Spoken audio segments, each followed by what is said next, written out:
Hey party people, it's your girl Celeste from That Zoe Life, and I've come today to share a bit of an update about the full moon that's in Cancer.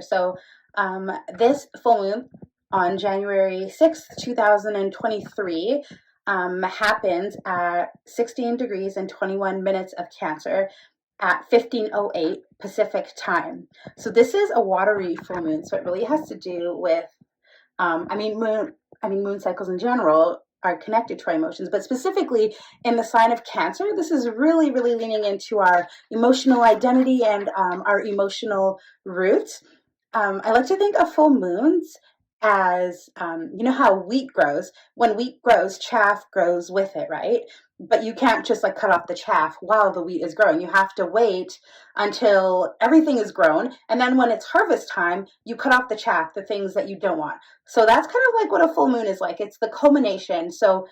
The things that you have been manifesting and the things that have been growing in your life, they grow together. And then when the full moon comes, we see that the sun is opposing the moon. So it's about this balance between our conscious awareness and our emotional awareness.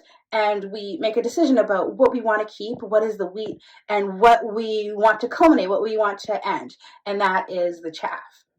During the full moon, this is super interesting. There is energy that is given to the roots of plants. So like during a full moon, it's a really good time to plant root vegetables, like things like potatoes or carrots or beets.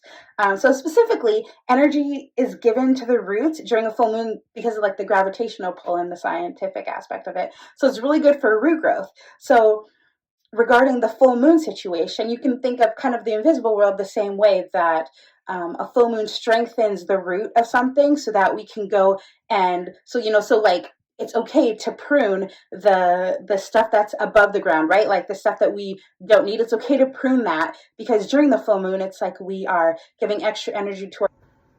So specifically, there are three big aspects in this Cancer full moon. The first is that the sun is conjunct Mercury retrograde in Capricorn. That conjunction is not exact today, but tomorrow it will be exact. So that's on the 7th of January. There's also a conjunction between Uranus and the North Node, and this is the forward motion that we've been feeling in Taurus at 15 and 11 degrees respectively.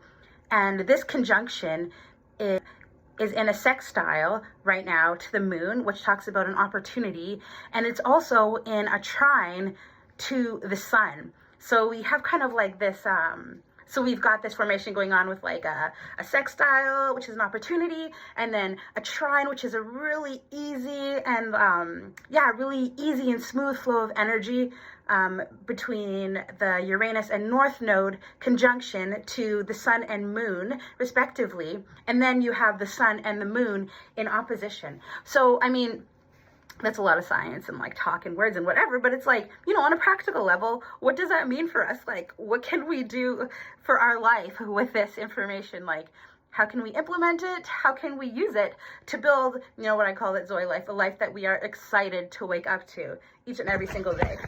The first thing to think about is that, you know, with the sun conjunct Mercury retrograde, there is special attention being given to our perceptions of our own mental awareness. So like the way that we think about the way that we see everything. So like our perception and our understanding of ourselves. And in retrograde, we're being asked to take like an inside look and also to understand our uniqueness, to have a type of like of mental dexterity almost that allows us to like reflect and to sort and to move around. And that is the Gemini way. The Gemini energy and the Mercury sign is specifically attached to the Gemini energy. And that energy is one that is curious. It's one that asks questions, one that observes and wants to ask questions, wants to gather information.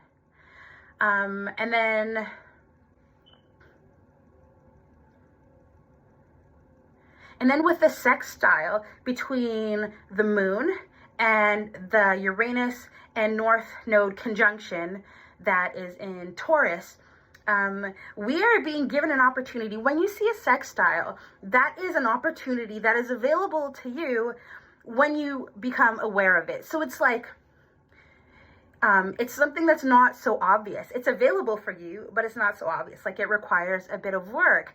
And what we're being given in this situation is an opportunity to understand our emotional selves and our emotional world, our emotional identity on a deeper level. And this Uranian energy, it just brings, like, I always say in my readings that just like the glyph for Uranus is 2 lightning bolts. It's like that. It's like a flash of lightning, a bolt of insight. That is the Uranian way. And so this sextile is giving us an opportunity to get special insight and special clarity and a new type of perception, a new type of understanding on how we understand ourselves, how we have built our own emotional identities. And in some ways, I feel like we are given an opportunity here to have, like, a more objective look. You know, it's like, when you are in the middle of the forest, when you're stuck in the forest, it's like everything looks like trees. Like, you can't really tell. Everything looks the same. But I feel like this Uranian energy is going to give us a type of objectivity where we can kind of rise above it and kind of look down and see it and be like,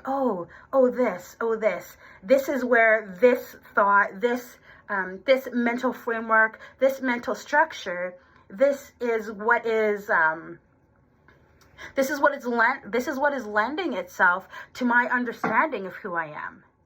These are the thoughts and the thought patterns that have created my established identity of who I am. And with that insight, we can become aware of where things have been imprinted on us. You know, like, oh, I've always thought that I wasn't very smart, you know, but actually that was bullshit. That wasn't true. That was someone else's opinion of me. You know, like, that was my grade 2 teacher. That was my, like, brother. That was my, you know, that was my coworker. That was whatever. But actually I am super intelligent, and I do have a unique way of looking at things. You know, if someone were to say that, that would be a really great way to use that energy. And so with this sextile that the moon has with this Uranus and North Node aspect, you can really use it to try to get, like, a more elevated, like a higher vibe, and a more objective perspective on the mental structures that you have regarding your own identity, which is formed in the 4th house, in this watery sign of Cancer that also has to do with roots and with our family. And then the last aspect that I'm going to talk about today is the trine, and that's a really like unobstructed flow of energy between the two. If you think of like the sun and then the Uranus North Node aspect, they would be like communicating without anything in the middle. There would be no barriers. It would just be an easy flow of energy. Like, that's what a trine is. And so with this sun, our conscious awareness, which is, don't forget, conjunct Mercury, trining this conjunction between Uranus and the North Node, we are here being given an opportunity to understand how we can move forward in our lives, how we can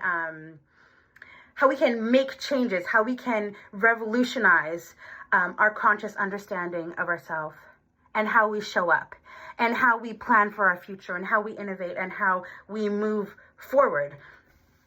This North Node that is conjunct Uranus, it talks, so Uranus talks about like innovation and the breaking of patterns, and also Uranus is really associated with trauma, because the Uranus energy, it comes in with the intent to fracture established patterns. And naturally with that, trauma comes, right? Because we are humans and we like comfort and we like security. And I mean, that's fair and it's reasonable.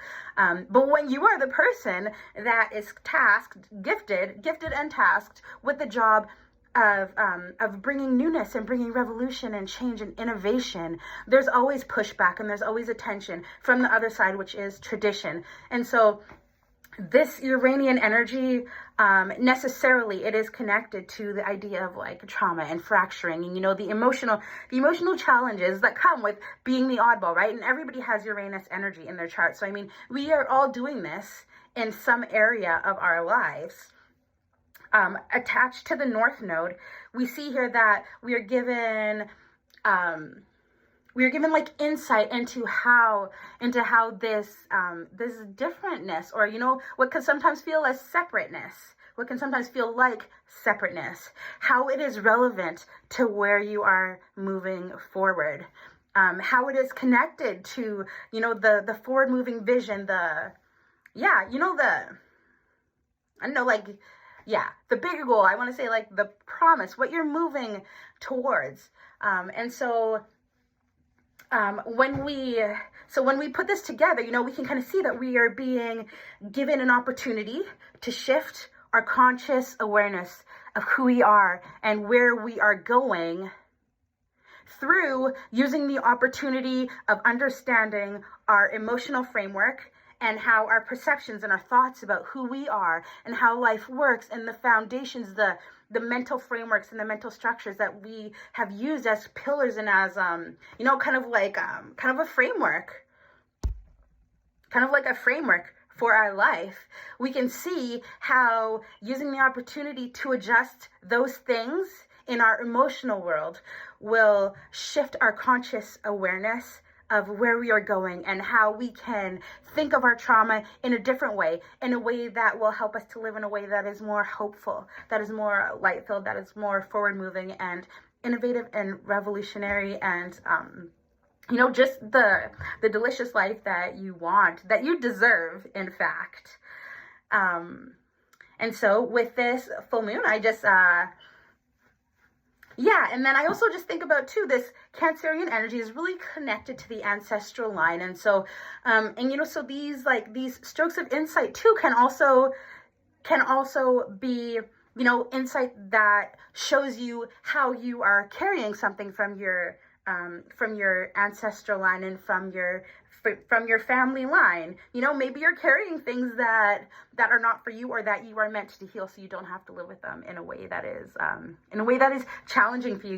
Like you have the opportunity to become aware of them and be like, oh, that isn't me, that didn't happen to me, that happened to my grandma, or oh, that happened to my mom, that's my mom's story, but I don't have to relive it. You're given an opportunity to have that objectivity, to see where these imprints and these the structures that the Saturnian structures that were built in our younger years, how those were the framework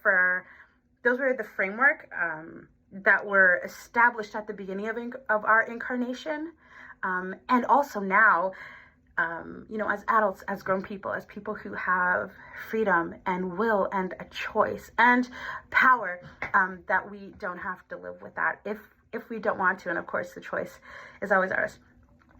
This full moon is hitting my first house.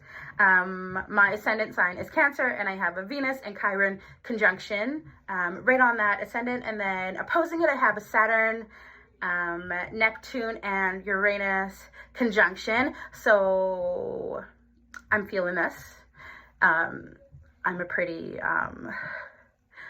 like up and down. Like I really experience the movement of the moon. And so, so it's just a little bit more intense than usual, and I'm appreciating the opportunity to dig in and do a little bit more healing. It's also my only girl's 5th birthday today, and she just came into this world with such fire, and makes me so happy that this strong woman joined our crew, and I can't wait to celebrate her and every other girl who's turning 5 today. Wishing you inspiration as you celebrate this new moon, wishing you growth and opportunity and insight, wishing you hope, wishing you deep and profound connection, and wishing you everything else that your heart needs. My name's Celeste, coming at you with the full moon in Cancer assessment for January 6th, 2023 at 15:08 Pacific time, helping you build a Zoe life, the life that you're excited to wake up to. I'll see you next time.